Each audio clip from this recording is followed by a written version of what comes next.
We wanted to understand whether and how culture was in fact shifting in response to these events. We know from lots of good social scientific and historical research that times of social upheaval can also be times of cultural upheaval. And so we wanted to do some research to understand whether and how that was happening. As a result of the uprisings and over the course of the last couple of years, we have seen a shift in that direction. We still see more interpersonal modeling of racism, but more structural thinking about racism has become prevalent. And this is uneven, as I said, across groups and across racial groups as well. We certainly see more structural thinking about racism, for instance, among Black Americans and white Americans. We've seen an increasing recognition that the economy is actually designed by our policy choices, our collective decisions.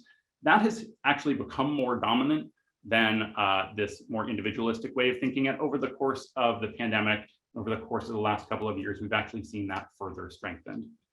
Interestingly, despite the fact that we've been in the middle of a health crisis, and you might have expected that to provide a big boost to systemic thinking on health, this is actually the area where we've seen the least change, the least increase in systemic thinking. When do people start to see the system? And to me, when you walk into a functioning system, you don't tend to see it, you see the outcomes of the system. The problem is when the system fails. And so as people are starting to think systemically, it may be because of a set of interventions on our culture and our conversation, but it may also be because our system is starting to fail more people in more profound ways. And the thing about failure is that it is, we are less likely as ego-driven people to give credit to a system when we succeed, and more likely to give credit to a system when we fail or things are not working well for us. It may point to a broader structural reality that people are starting to see only because they're falling through its cracks. But one of the things I read was in the research was that, there's the idea that this finding does not apply to health, what you mentioned, Drew.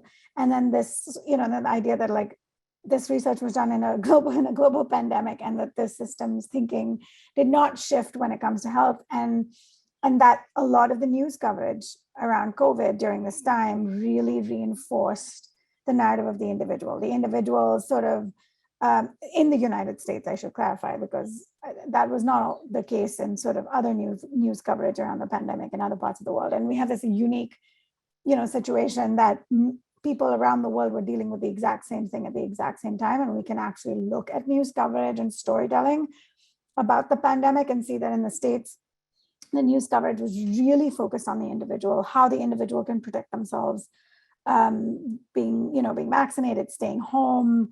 That was kind of the primary focus of news coverage, but also a lot of like the health campaigns.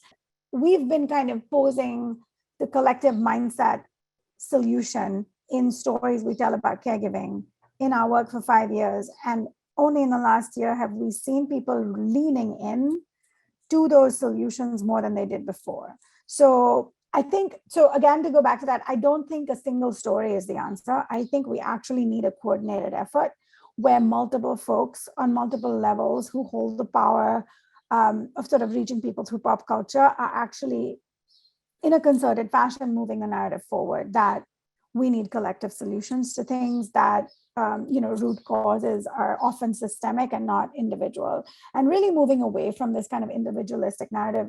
And so we just have to be thoughtful about what are the broader individual counter narratives that are posed against the collective narrative that we're trying to offer, because that's, I think, the way that individualism works. It undermines.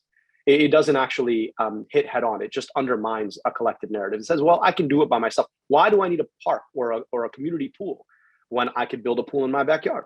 And I have a backyard big enough that other people, I don't need to have other people come and hang out in my park, right? And I think that's the way that it sort of works, and it sort of chips away the collective piece. And once you have enough people chipping away at the collective, it's no longer a collective effort, and it's every person for themselves. And I think so many of the systems failures that we're seeing, right, they get undermined in this particular way, which should force us to ask, how do you build a narrative that is protected from that kind of undermining, that has a response to the individual adduct of the thing that you're trying to build?